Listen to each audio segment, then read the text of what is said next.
go back to pictures now.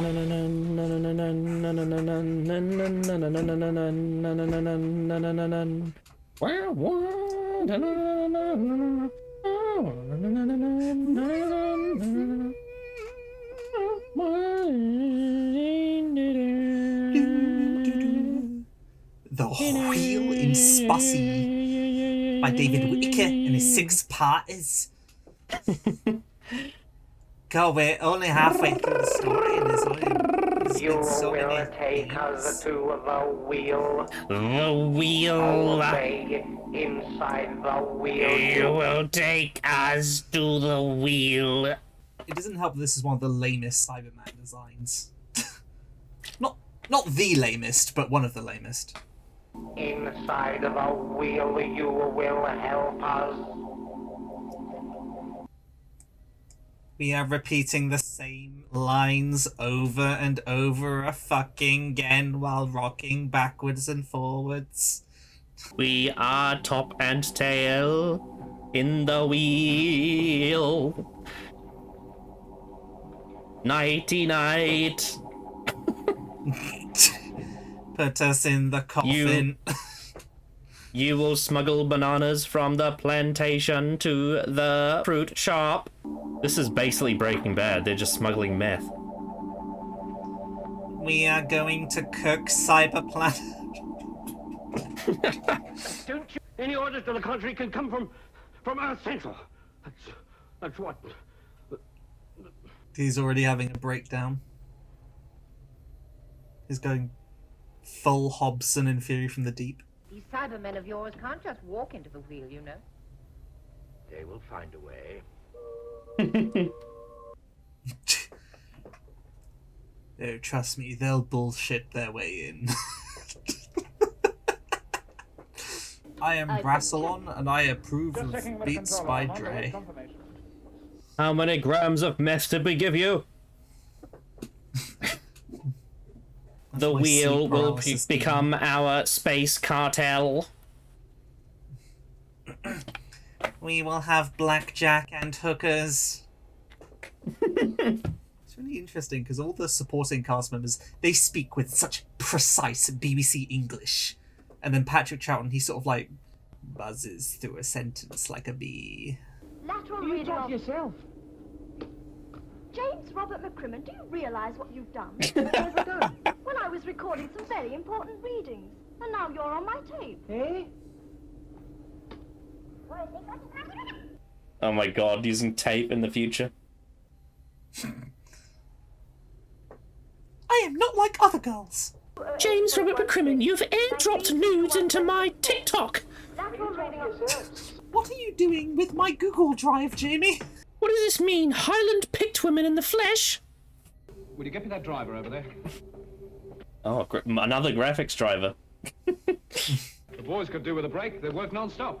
I'm giving you Bill Duggan. The boys. He can't make himself useful. I am a base leader. You cannot have a break. You will not be having beers tonight. We have work to do.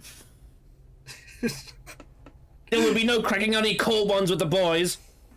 There's a lot of quintessential classic Who words in here that just sound good. Just Brenalium and time vector generator. My name's Gemma. Gemma. Hello. We're going to shag later tonight after the Do you shooting. want me to be your new husband? Very close-minded man. Everything in order here? Yes. I can see it is. He needs Zoe to come up to him and say facts don't care about your feelings. Replace these and reassemble in a couple of hours. Well, go on, chop, chop. I'm on my way. I'm on my way. Yeah, what kind of accent is that?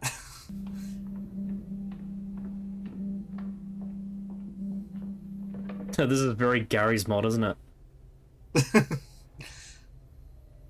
Beep, beep, beep. I noticed they try not to show their faces, don't they? Oh, yeah. Wow, wow, wow, wow, wow, wow, wow. Come on, Cybermen, come out and throttle him. Yo. Oh my goodness. That was mean. I can see where the Daleks would fit into this story. Yeah. Even that wall is looks like Dalekanium. Oh, that Cyberman is dummy thick. The way Slut drops onto the floor, like that is... I almost wonder if this Cyberman plot would make more sense if the Daleks were involved. Maybe a little bit more, but that... yeah, maybe a little bit. Daddy won't let anything happen to you. Daddy? Daddy won't let anything happen to you, darling. If anyone tries to squeeze your lemons, I'll squeeze them first. Oh, is he gonna die? Oh no! Oh no, he's getting Fucking- mind controlled. Gaslighting less- is now your hobby. You will be less Aussie. No more crocodile hunter. Oh, good. Now, about these calculations of yours. And this last one. That is the best thing about the Cybermen being in this story, is how Zoe contrasts with them. Very themes. Yeah. Because she wants to feel, whereas the Cybermen don't. But I do want to care about... I do want Fax to care about my feelings. That is kind of pulled out of their ass. Zelensky. What if they're... What if they're hypnotized? Oh no, they're anti-hypnosis. Conveniently. Oh my god, his cock got burnt. Oh. I can't believe they made the Aussie do a kamikaze attack. We're on the hunt for some cunt, Jamie. Oh, well, Jamie. I would like to watch you fuck and count how many orgasms you have. It's very important for my education. Jamie, we're going to explore the basement. There's a great telesnap screen cap that I took at this point, where the scrolling caption says the Doctor and Jamie... Oh wait, it's in episode 5, never mind.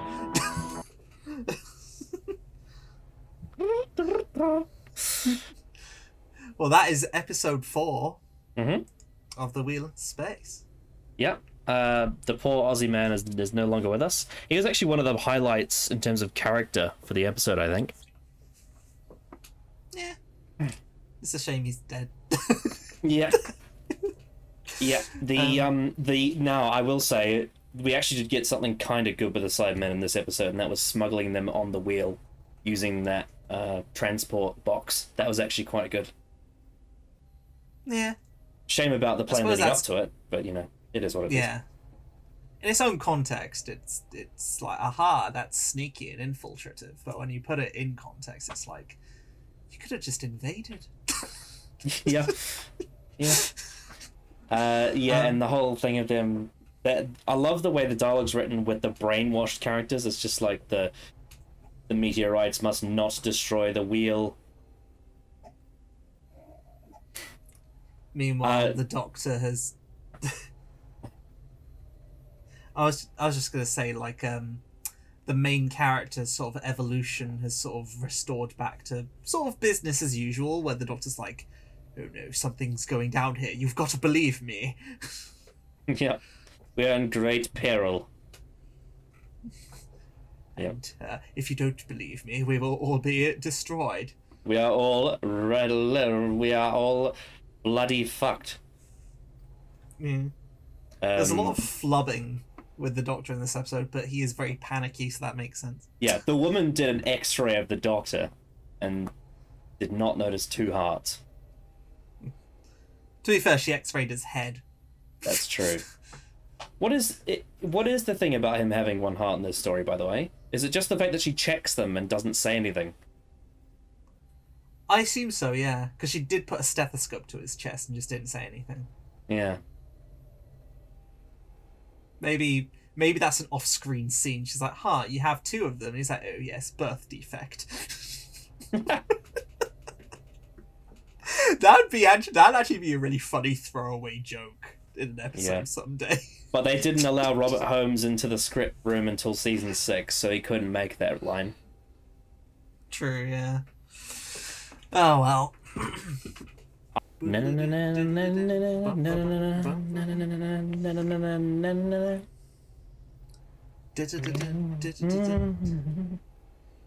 Oh yes, Jamie, here we are. We were being backed into a corner by a Cyberman, and then the credits rolled. And that was the end of Doctor Who, because plot armor doesn't allow the story to go longer than 5 seasons. Jesus Christ. But I just realised this is my last loose cannon reconstruction. This episode. It is. Yeah. With any luck, this will be the last time you ever have to see it as a loose cannon recon, if they animate it. Or recover it. Or both. Look at my dimples, Jamie. I'm such a handsome middle-aged man.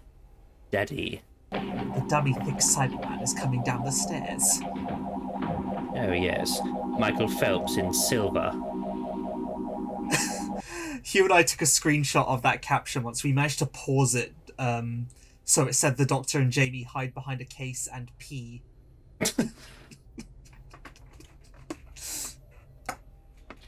Oh yes, use me like a toilet, Jamie. That's it. It's interesting. None of them have seen the Cybermen yet, and they're trusting him because so much weird shit is going down. Yeah, it's because the Doctor is so easily manipulative. Whereas if this was Peter Davison, he'd be like, "You have to trust me. The Cybermen are on this ship, and if you don't lock the airlocks, we're all going to die." They've got a range of at least 10 feet.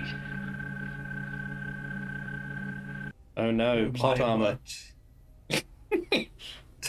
Jesus Christ. We've got to write the Cybermats out of the plot somehow, Jamie.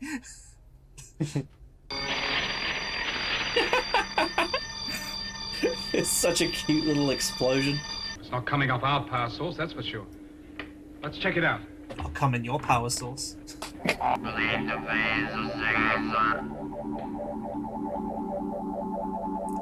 When you think about it, the Cybermen having tear ducts doesn't really make any sense. Not for this story, no. Yeah. Cybermen don't care enough for aesthetics to add tear ducts for irony. But it's supposed to be symbolic. Yeah. It makes more sense in Rise of the Cybermen, because you can imagine John Lumick doing that, and then the Cybermen just don't bother changing it, because if it ain't broke, don't fix it. No good. You're second in command. You must take over. Take over what? We're I in am base. pointing at your boob. We've no contact with Earth. We're in the path of meteorites. Take over what? I can see 2 meteorites right in front of me. Blind reliance on facts and logic. Section 12. Section... That's actually quite tragic. She's got herself a Disney princess motivation right there. She needs to smoke some weed and go to painting class. Yeah. She needs to listen to prog rock. She needs to listen to the natural history of fear. I need my themes, Jamie. Yeah, she go to a Vincent van Gogh painting and go, "Well, I don't understand. It's a bunch of squiggly lines." Me, laddie! Oh yeah, more surviving clips here. They're too violent. I wish we still had the censor clip from the Time Meddler, because it's missing. Oh yeah. When they brutally kill the Viking. We must boringly recite our plans over and over again. And yet, it's still not exactly clear what we want to achieve. It's a weird paradox. Their plan is too much explaining, and yet they don't explain enough. But can they still control our people? I thought... Yes, they fucking can. Everyone Jamie. had them fitted to the back of their necks. No, not yet. There are still some crew members without. But it would be advisable to have it done. Yeah, because they saw Toberman being controlled. I don't know how anyone could say this cast of characters is bland. That's not at all. Yeah. I know Samuel Davis thinks that. Well, Samuel Davis is fucking weird. Samuel Davis thinks that Ryan Sinclair is a better character than the Brigadier.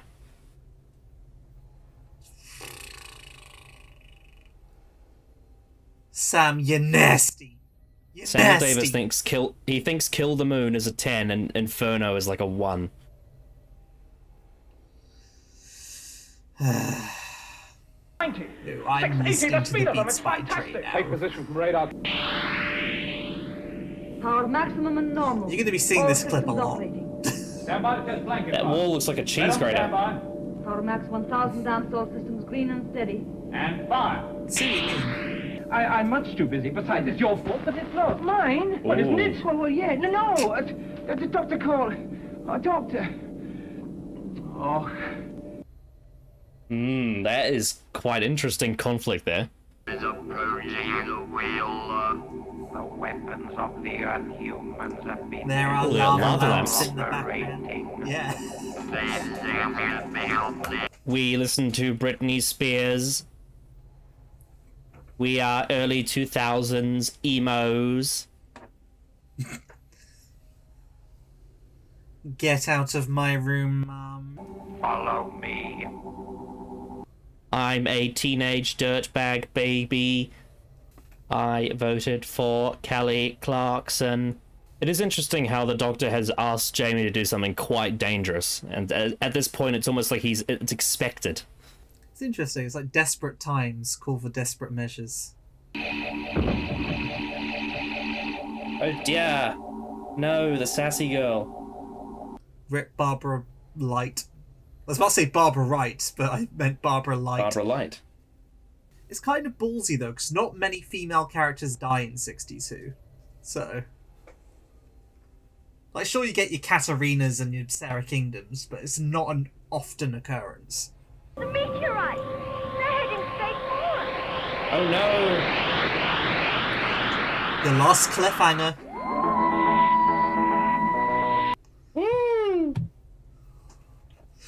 Yeah!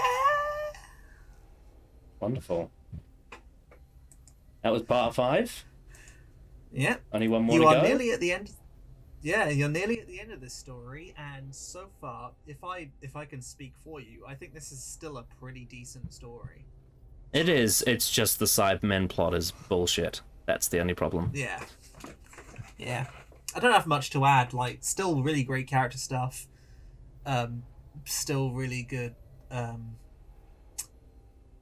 character dynamics with Zoe, with the Doctor, with Jamie, with The fact that the Doctor so nonchalantly, like, basically instructed Jamie to put his life in danger is quite interesting. Yeah. They have sort of settled into more business as usual. Like, it is more. Yeah, I'd just- say this was the weakest episode so far. I think part I think 5 that's a was, fair assumption. but it has good moments. Yeah. Obviously the scene near the end where the woman gets shot by the Cybermen and gets killed. That's quite a big moment Rip because Gemma. she's a very powerful part of the story. And it is settling into action now that the Cybermen are involved. I think the fact that the Cybermen plan has not been revealed yet is a bit of an interesting oversight. Probably Yeah. because the Cybermen plan doesn't really make much sense. Yeah. You are going to be, like, there is a scene in episode 6 where they reveal it to the Doctor, and you're going to be horribly underwhelmed. So. But, yeah. It's still good. Yeah. Just And the whole thing of I them don't having... I liked the sort of twist on the idea the Doctor had at the start of the episode was, well, you need to lock the airlock doors so that they can't switch the oxygen off so that we choke to death, right? But the Cybermen instead decided, well, instead of turning off the air, we're just going to poison it, which is a whole different way of doing it. Oh, he does say something in episode 6 that will make you laugh, so we can get onto that. Okay. One Yeah. of the most infamous flubs in all of Doctor Who. My final episode of classic Doctor Who, The Wheel in Space Part 6. Are we ready? Yeah. It's I'm so 23 glad. minutes and 5 I'm so glad that my last episode is one that exists. Yeah, same. That is very full.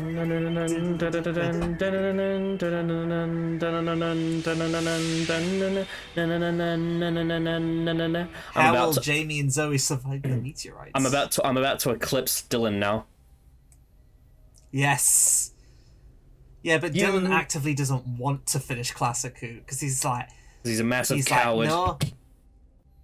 I really like Nightmare of Eden. I think he's missing out. He should learn from Zoe in this story and know that facts don't care about his feelings. I'm just gonna relax and enjoy this one. The meteorites! They're heading straight for us! The perfectly balls are circular back. meteorite.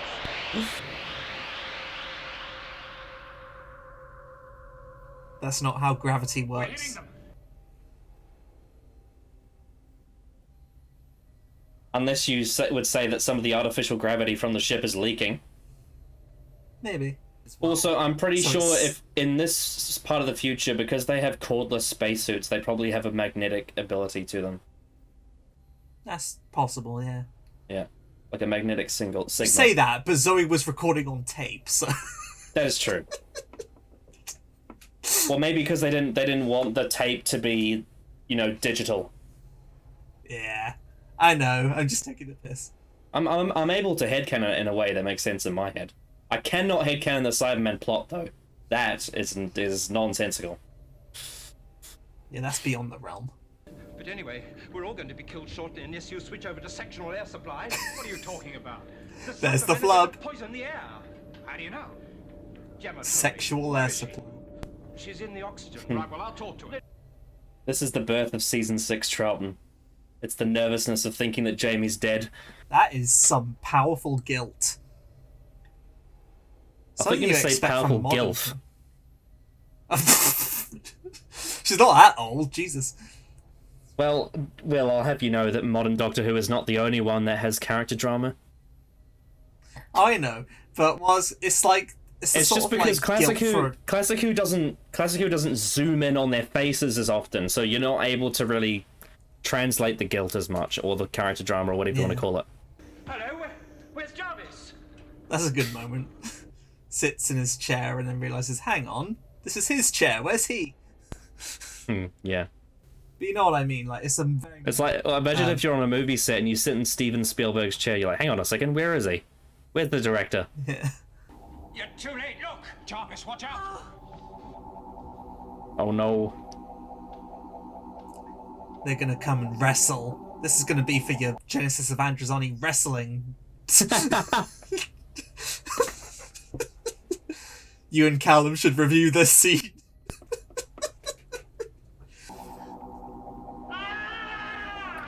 That was a very terrible body slam.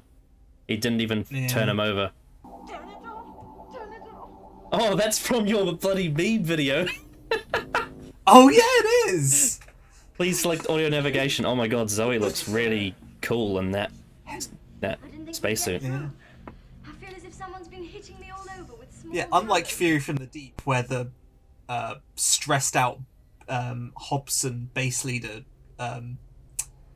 survives and calms down, the stressed out base leader Jarvis here just dies.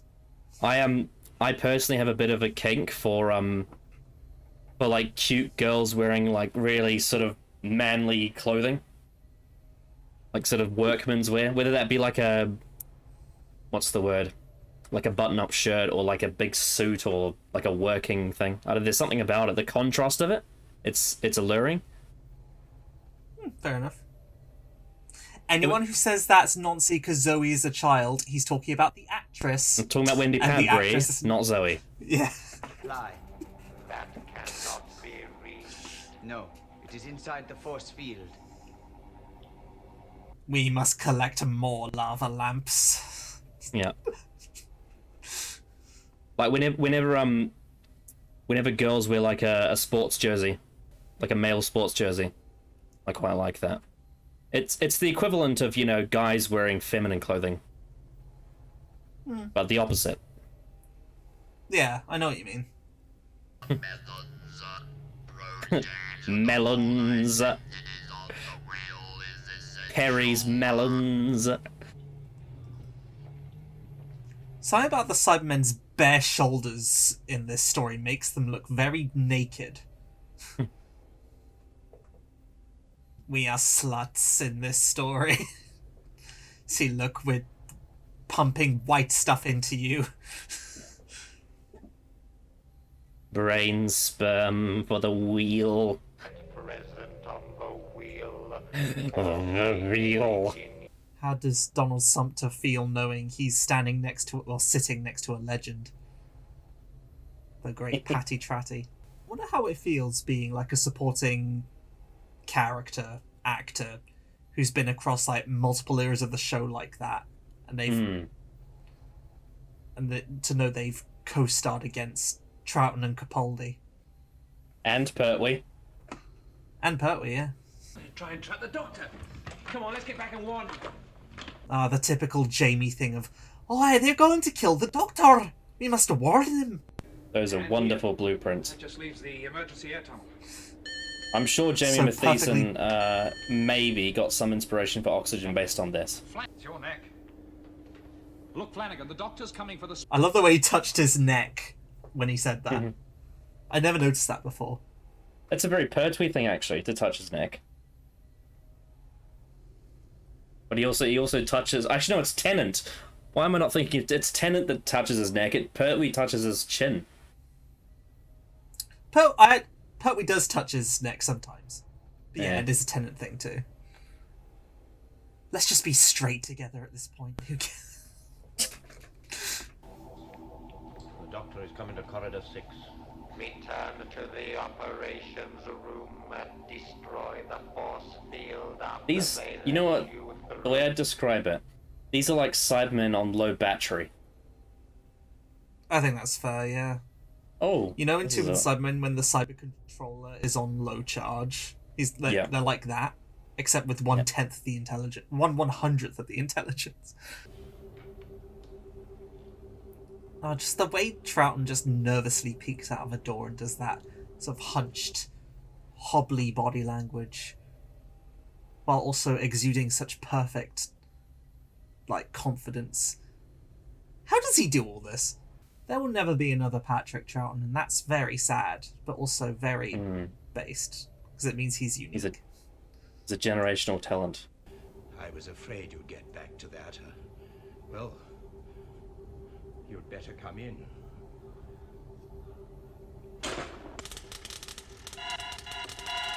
That is the only explanation we get. You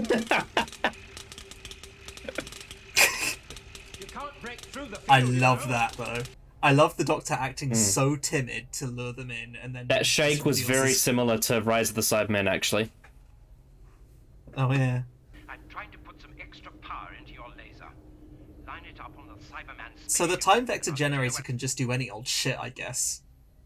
It makes the TARDIS bigger on the inside, it can fire static signals, and it can charge a laser.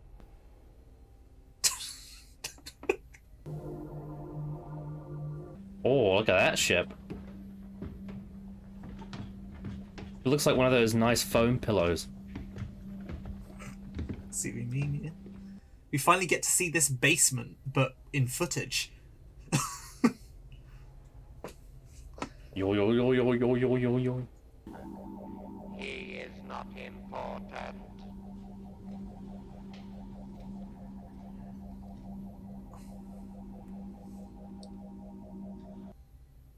Would you argue that's plot armory? Because with every other character that they haven't controlled, the Cybermen have either attempted to control them or instantly killed them. Whereas Jamie is the first character they see who they're just like, eh. Yeah, it's because he doesn't have enough brains for them to consider him worth controlling. Like, to use actual resources to, and power and like electricity and... Ow. We get to see the cyber flap now.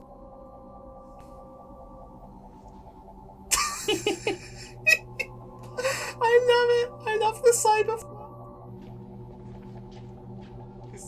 Because space is like water, you can swim through it, right?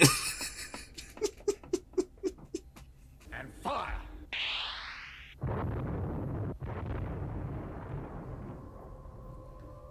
Wow, that was easy. And that was the Cybermen ship. Oh, and this is just taken right from the moon base. This bit. Oh my goodness! Oh no, the stock images flew into the abyss. At Central, stand by. That's the Cybermen, everyone. Wow, that's really disappointing. I know.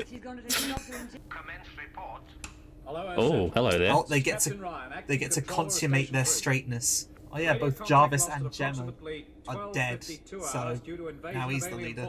Full report to follow. Now they need a new mummy and daddy. Now operational. Request official Oh my permission to goodness. assume responsibility. Oh my They are goodness. going to be so straight. So straight. They are going to penetrate.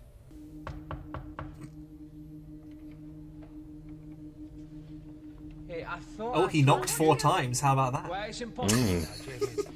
Look at my gay tiara. No. Then watch.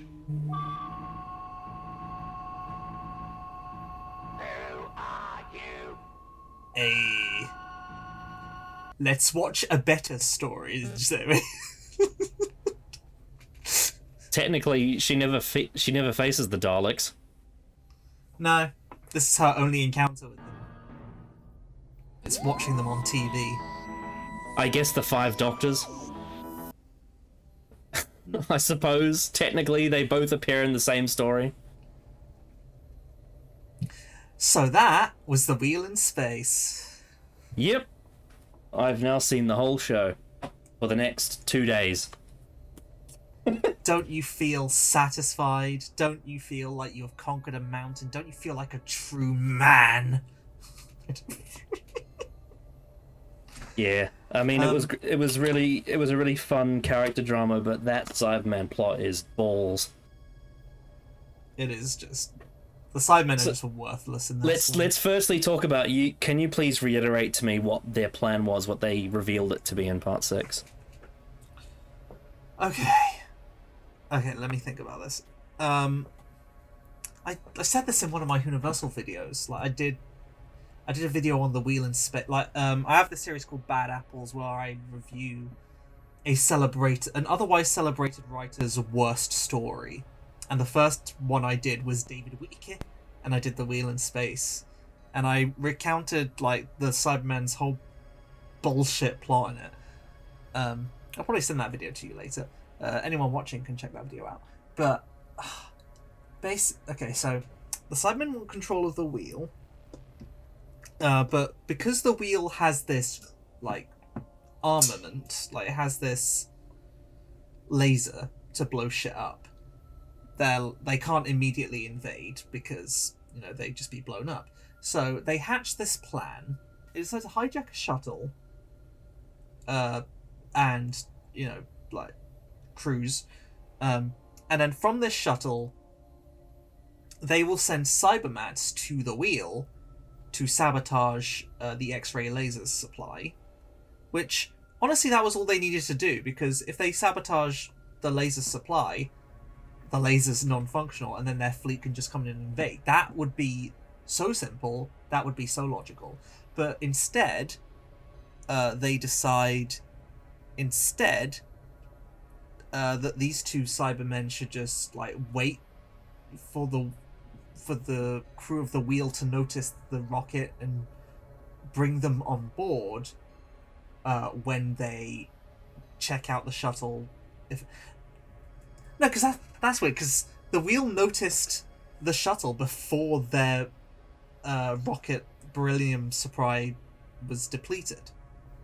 So they were originally just going... So the crew of the wheel were just going to blow up this fucking shuttle before they even knew that they needed supply for their cannon in the first place. So the Cybermen literally would have been defeated on step 1 had the Doctor and Jamie not arrived and oh so conveniently alerted the crew of the wheel to their presence. So that's just a big fucking... That's a rat king of just complex bullshit. But either way, they decide to hatch this convoluted thing where they just presume the crew of the wheel will come to the shuttle to find more cannon supply. They then hide inside that supply and then that supply is brought aboard, and then they just vibe until the Doctor kills them. Because I don't actually like. I think they eventually want to assume control of it, so they could then, so their fleet could then home in on Earth or something. I don't fucking know. Yeah, so having control of the wheel would allow them more access to certain things and advance their goals. But they're stopped before they even enter. Yeah. And they don't, like, when they get control of the, like, when those two Cybermen actually get into the wheel, they really don't, like, they kill a few people, they mind control a few people, and then that's it. Yeah. It's a bit of an anticlimax, isn't it? Yeah, it's a complete, like, people obviously say this is, people say that the Troughton era just sort of feels compelled to just do monsters invading bases every week. I think that is a highly unfair criticism because, like, more than 9 times out of 10, almost 10 times out of 10, they have justifiable reasons. Like, they have justifiable reasons for that format to work. This story, though, is a prime example of that necessity just completely kneecapping the story. Well, most of the Cybermen don't even get to invade the bloody thing. They get killed before they even enter the front door. Yeah. It's just, it's not good. It's possibly the most unsuccessful Cybermen mission of all time. Like, it's so ridiculously not successful.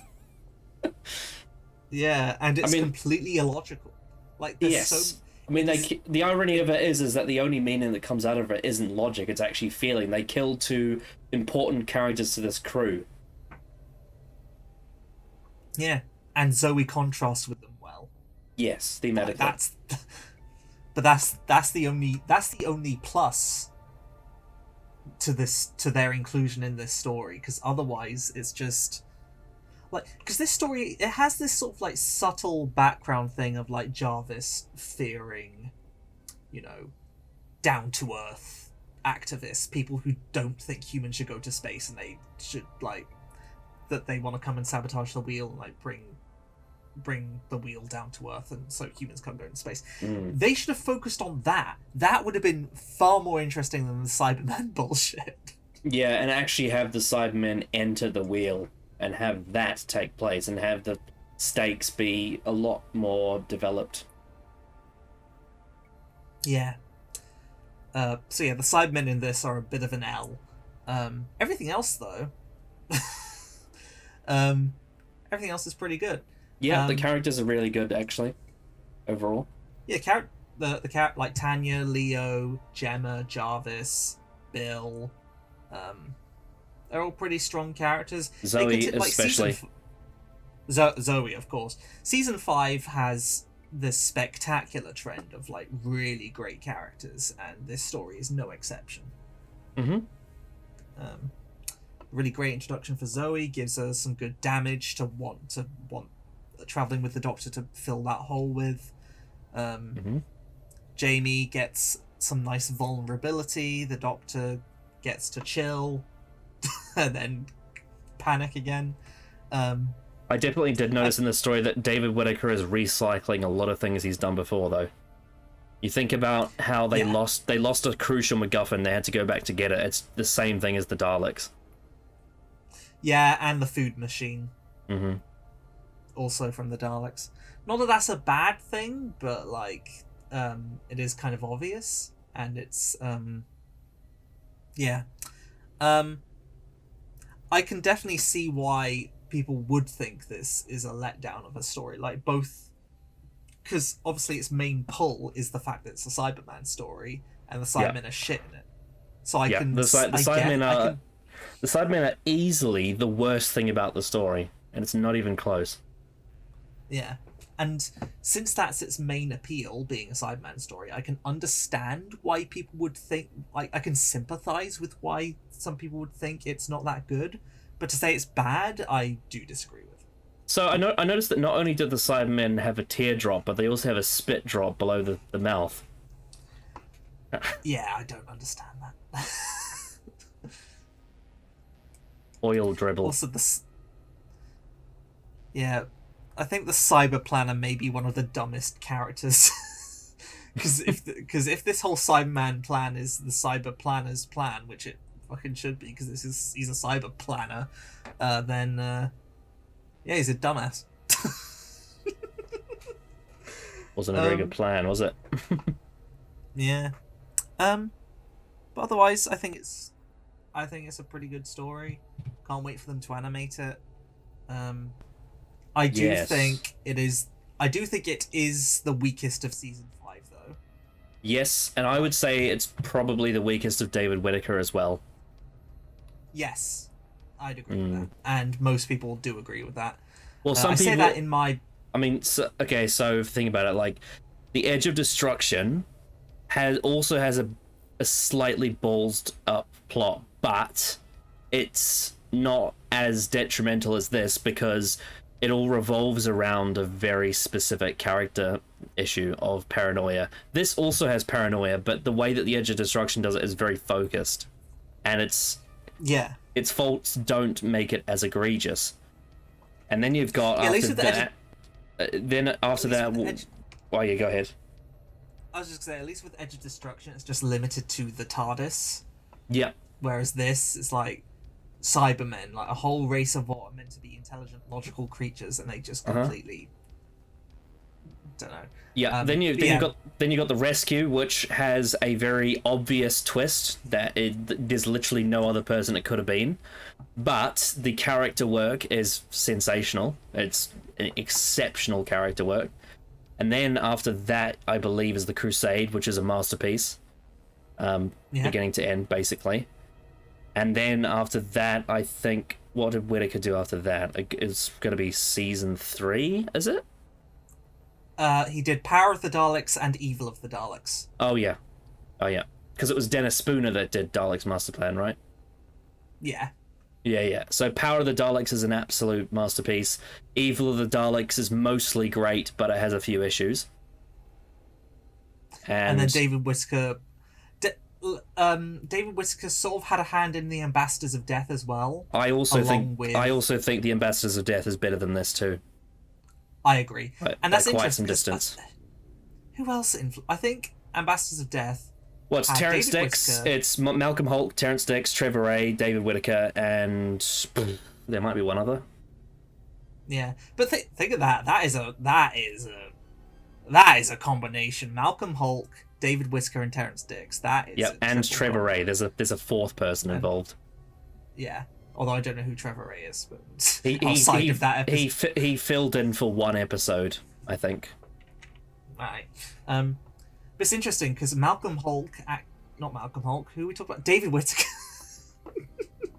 David Whittaker actually thinks The Ambassadors of Death was his worst story. I disagree. I disagree. I definitely disagree. The Ambassadors of Death is a structural mess, but it somehow holds itself together despite that. Yeah. Wheel in Space is the weakest of David Whittaker. It's definitely the weakest of season 5. Definitely the weakest of 60 Cyberman. Definitely the weakest of 60 Cyberman stories. Oh, for sure. For sure. I can't say it's the weakest of classic Cyberman stories, because I think Attack of the Cybermen and Silver Nemesis kind of plummet those depths further. I don't know if you agree on me about Attack of the Cybermen, but... I mean, I have very mixed thoughts on Attack of the Cybermen. I'm not sure. I think Attack of the Cybermen does have some very good character stuff in it, especially towards the end.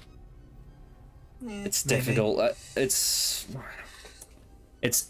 difficult. I mean, I feel like Wheel in Space, Silver Nemesis, and to some extent, Revenge of the Cybermen as well. They kind of fit in this weird pocket. But I think with Cybermen specifically, I think you could argue this is the worst one. If we're just talking about Cybermen itself. I think that's fair, yeah. But this story has better characters than, Silver Nemesis and Attack of the Cybermen. And possibly Revenge, honestly. Yeah, probably in terms of the side characters, Revenge. I think the lead characters are good in Revenge, though. The Doctor, Sarah, and Harry. Harry Sullivan is an imbecile! I mean, Revenge of the Cybermen features Kevin Stoney and makes him completely forgettable, so that's a crime. I prefer the visual style of this story over Revenge of the Cybermen, though. I think it's better directed. I agree with that, yeah. Yep. Revenge of the Cybermen is one of the ugliest stories of all time. It's very, very tacky. How would you feel it ranks around of Troughton in general? Pretty low, but not rock bottom, I think. Yeah, I think better than the Dominators. I actually think this is probably a hot take. I think the Space Pirates is better than this story. Interesting. I'll have to rewatch the Space Pirates sometime. Yeah. I've read the novelization. I liked the novelization. Sometime I'll take that context into watching the actual story. In terms of Troughton era stories that this probably revolves around, I feel like Dominators is one of them. And then you've got stuff like Underwater Menace and possibly the Crotons. I'd probably put the Crotons above this, just because the what are they called? The Crotons themselves. They obviously aren't great villains, but I think they're handled with more respect than the Cybermen are. Yeah. And this will probably have the most obvious answer of all time, but now you've seen the entire Second Doctor era, all of the Second Doctor, all of Jamie, all of Zoe. What are your closing thoughts? Well, it's pretty great, isn't it? Yeah? Yeah? Yeah. And it's an honor to be here for you to finally, reach that conclusion. Yeah, there's not a single story in that run that I outright dislike. Based. I think I hope I can achieve that I think the Dominators is dumb as rocks, but it's very funny. Yeah. The political stuff in the Dominators is it's level 1 cardboard, but the banter and the acting and the jokes and the script are really funny. I think that's absolutely fair, yeah. Yeah. Yeah, all the great Troughton stories, just Tomb of the Cybermen, Enemy of the World, Power of the Daleks, Oh yeah. Macra, The Invasion, The War Games, The Seas of Death, Diesel. The Mind Robber. Diesel. Oh, actually, no, yeah. Diesel is the worst Troughton story. For those of you who don't know what Diesel is, tough shit. You okay, no. Go to Will's channel, you'll see it. Yeah, you'll see Diesel on my channel. So yeah, David Whittaker, in terms of writing, I remember you and Dylan summed it up pretty well. The character stuff is really great, and the plot with the Cybermen is balls. And that's the contrast. Yeah. Direction by Tristan Devicole. I think it's decent. Not amazing, but it's pretty good. It has the right atmosphere. I wish there was more of it existing. Is it the only story he's ever directed? Because the name is unfamiliar to me. I think it might be. I'll have a look, though. Oh, he did... he was a production assistant on the Dalek Invasion of Earth. And the Gunfighters. The music by Brian Hodgson. I mean, it was a lot of it was just special sounds. It wasn't really score. And I think they did a good job. The as we described, the chill step is quite fun, I have to say. Yeah. And then, of course, you get the wow, wow, wow, wow, wow, wow, wow, wow, wow. Wow. I did like I thought the Cybermen voices were quite fun, actually. They kind of... There's something about the texture of the Cybermen voices that reminds me of the later sort of Nightmare in Silver Dark Water Cybermen. Yes. The had that sort of same graveliness. the Cyberman design is definitely a downgrade from the last one. Yeah. The only thing that they did interesting with it was the teardrop, and they didn't really justify it in story. Yeah. And again, why do they look like sluts with their bare shoulders? They went from looking like metallic to looking like a matte paint. Yeah. What about cybermats? I think they are cybermats. I actually think the cybermats were well used in this. They were probably the best part of the Cybermen. Probably, yeah. I think the cybermats are always decent. Well, not in closing time. Oh well. Yeah, they're criminally underutilized in the show, just generally speaking. Fucking the Cybermat in closing time has shark teeth. It's really stupid. Yeah. But it's Matt Smith and James Corden, therefore it's funny. Yeah. So are we supposed to imagine that Zoe saw that footage of the Daleks killing and she thought, no, it's alright, I'll be fine. I imagine so, yeah. And also that was David Whittaker going, yes, this is gonna be a Cybermen and Dalek story. Just you watch. Oh god, yeah. Fuck you, Terry Nation. I never thought of it like that. Mm.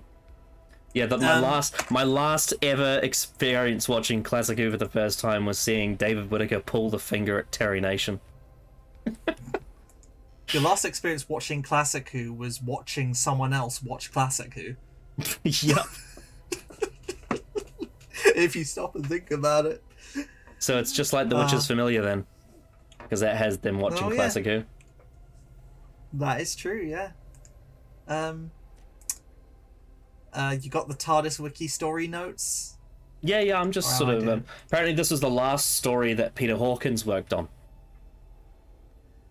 Oh yeah, he's like one of the original Dalek voices or something. Yep, and Cybermen too.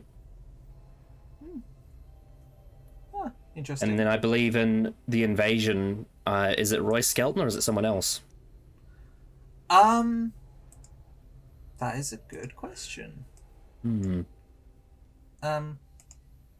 Now, obviously, interesting fact, you probably already know this, but the reason why this story ends with Evil of the Daleks is because there was going to be like the summer break, and they wanted to fill that summer break with a repeat. And so they literally just aired Evil of the Daleks again in that season break. So, one of the rare times that a 60s Who story was repeated. Wouldn't it have been nice if that guy who recorded the Space Pirates Part 2 had also recorded Evil of the Daleks in that repeat? Yeah, that would have been nice, wouldn't it? Mm-hmm. Yeah, they did a repeat of Evil of the Daleks in that week, that however many long week gap.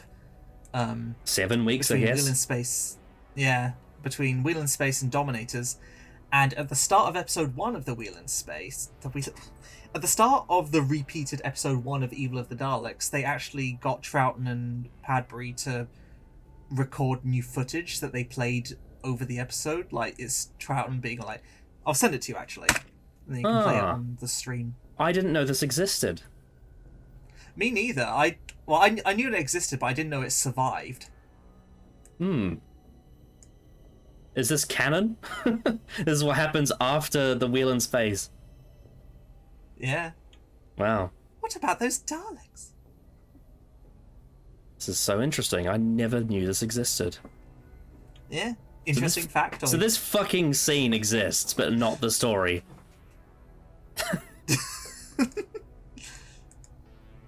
Well, you see, Zoe. We encountered Daleks one time. Just watch the fucking story. Be patient. They'll turn up. Oh my goodness. Yeah. Nice. Anyway, yeah. So I reckon we should do our conclusion and rating out of 10 for the Wheel in Space. Did you go through all the trivia? Yeah, pretty much. All the ones that I wanted to read. Alright, okay. So Wheel in Space. As I've said, pretty decent story. Not one of the best. It's definitely one of the weakest Troughtons. But then again, one of the weakest Troughtons still stands head and shoulders above, I don't know, some of the best Jodie stories. Yeah. Some of the Matt Smith stories, if I'm honest. Honestly, I'd rather watch this over...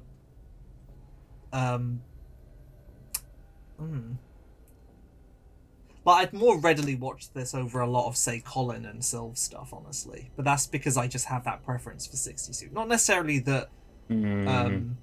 I don't know if I could say the same about that. Yeah. Especially Sylvester. I think the Seventh Doctor's era is very entertaining, regardless of the story. Yeah, it is. It's just, like, I think I just have that general 60s Who preference that I just like... Sure. Like, even if it's not shit, but even if it's like less good, I'm still like, but I still like basking in it, you know.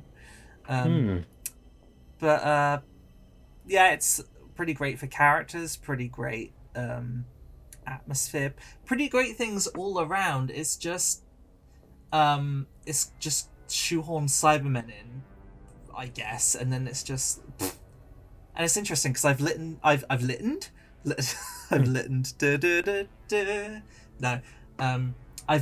to Patrick Troughton's biography, and while he was on holiday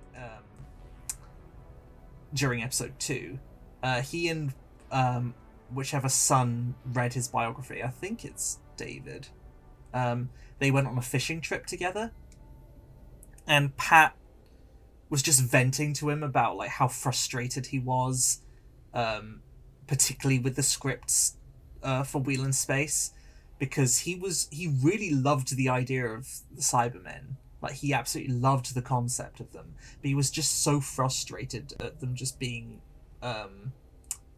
shoehorned into stories that they didn't belong in. Yeah. And he was so frustrated about that. It was like, let me find it, actually. I've put it in one of my videos. He said, of all the monsters in the Who repertoire, the Cybermen had always seemed a real and terrifying threat, but what production did not understand was you couldn't have a Cyberman without a decent story. One was naked without the other. Obviously, I don't know if he's like insinuating that the story itself is crap, which I don't think is fair, but it definitely doesn't fit them. No, it doesn't. Yeah. Just thinking constructively though, what villain would make the Wheel in Space fit? That's a good question, because if you remove the Cybermen, you miss out on that logical parallel with Zoe, and that is a shame. What are those characters from Destiny of the Daleks called? Oh, the Movellans. Yeah, the Movellans. What about the Movellans? Oh no, they're slaves to logic too. In fact, that's kind of like one of their big deals in that story. I know they are, but they're also not as clever as the Cybermen. They're a lot less developed. That is true, yeah. And they're pretty dumbass in Destiny anyway. Maybe? But then again, I think this story would be great with maybe an original villain. Like, obviously they mentioned, you know, fanatics like... They mentioned like down-to-earth fanatics, like wanting to sabotage spacefaring expeditions. I think that would be cool if they actually expanded on that. Like, I know it's just like a little background world-building detail, but like if they had done a villain based on that idea, that could have been cool. It's like you know how the Impossible Astronaut, they mentioned like Impossible Planet, they sort of mention like Friends of the Ood, just sort of like off the cuff, and then they later expand on that in Planet of the Ood. Like, if they did something like that in the Wheel in Space, if they were like, oh, down-to-earth fanatics, and then they actually, the villain of the story was actually related to that paranoia. But yeah, that's my 2 cents on it. I mean, it could just be like, instead of a monster or like a person or whatever, it could just be a space infection, and people think it's a person, but it's not. Yeah, I think that's fair. And that little robot in part 1 is on the ship trying to fix the issue, and it doesn't know how to do it properly, and it fucks everything up. Yeah. That brings up a little point about that servo robot. What was it doing? Was the Cybermen controlling it? Yeah, I would say so. I imagine the Cybermen had control over it. Yeah, because they just made it. But of course it. But of course it does, I would 'cause it say, opens... I would say this: if the Wheel in Space's plot was like a natural disaster and they didn't know until the end of the story, I think that would have worked. Because it wouldn't have felt like such an anticlimax, because a natural disaster can't plan for something. It's just an event, and you have to work out how to fix it in the crisis. Yeah. With that said, I've pretty much said everything I need to say. Great stuff for the regulars. Like, I like the way the regular dynamic evolves, like from a two-handed bottle episode to Dr. Light, underdeveloped companion has to take charge and is out of their depth and whatever, to Doctor recovered and bedbound, like very chill, but like under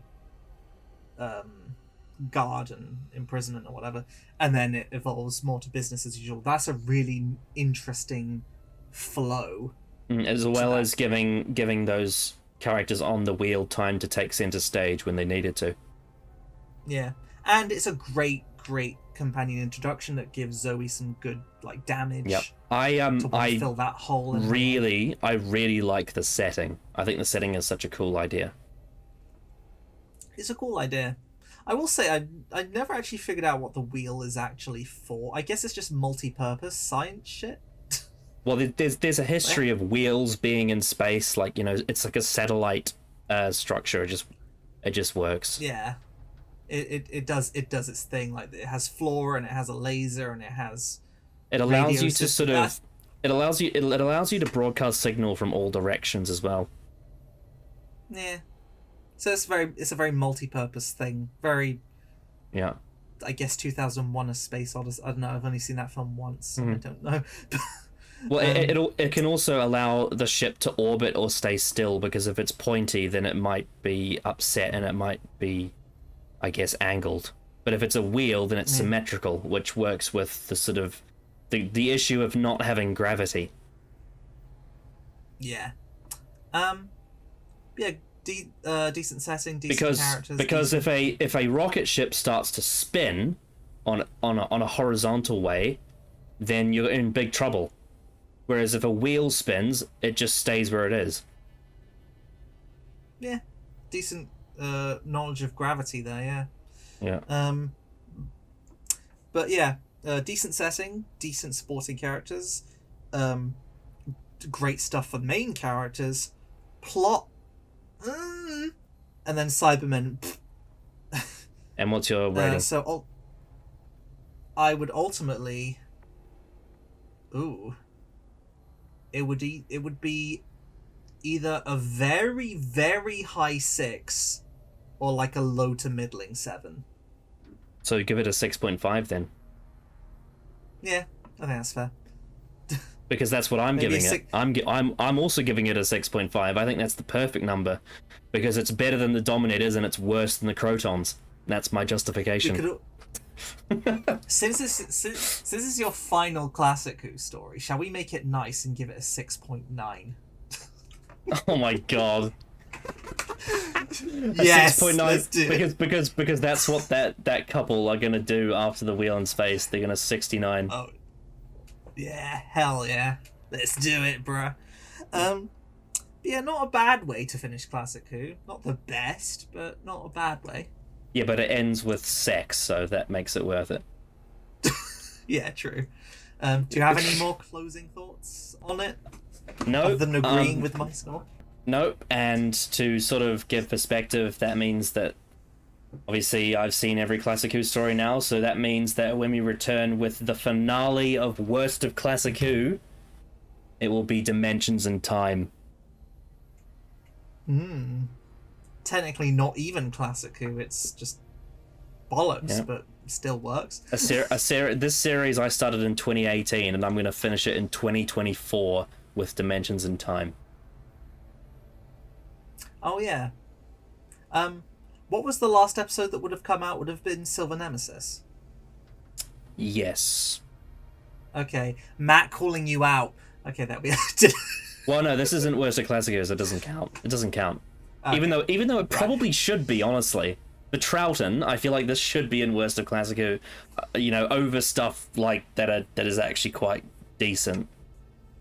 Yeah, I think most people would agree that this is one of Classic Who's weakest entries. Which I'd agree it's one of 60s Who's weakest entries, but I still like it more than a lot of the Moffat era and the Chibnall era. So that's what I have to say about that. Yeah, it still hits my comfort stuff, my comfort zone. For 60s Who standards, this is bad, but for Doctor Who standards as a whole, this is actually just sort of above average. Yeah, which just tells you everything that just tells you everything you need to know about the sorry state of all the Doctor Who that comes afterwards. Yeah. Now, it's interesting, to sort of have a time loop. This is day 23. The next Doctor Who story I'm going to be watching myself is going to be day 1 of the Advent calendar, and that is the Star Beast. Interesting, yeah. Yeah, so I'm doing a big loop around. Timey-wimey. Damn. Yeah, you get to jump to the most recent episode. Well, the newest upcoming episode. Imagine if Wendy Padbury's in it. That'd be crazy. That'd be iconic. I mean, she did recently come back. Yeah. Are you going to review Tales of the TARDIS? I might do it for the Time Middler. Okay. Because that's one of the EDAR streams. That's fair enough. Anyway, maybe on one of these other streams. I was just gonna say, maybe on one of these other streams, you could do a Troughton and Padbury and just do a recap at the start of the next stream. Just now, as I remember, I was doing this. They should do a Tales of the TARDIS for Diesel. Oh yeah. Jamie, don't you remember? We were fueling this diesel truck. Anyway. Anything else you want to say before we close this out? I've pretty much milked this entire concept clean. Other than watch my Universal's video on the wheel in space. Uh-huh. I'll be able to do that now. That's it. Yeah, do it, bitch. I'll send it to you in DMs. Great. I bid you adieu, a good night, and a goodbye. Bye. Bang. Ho, ho, ho, ho, ho.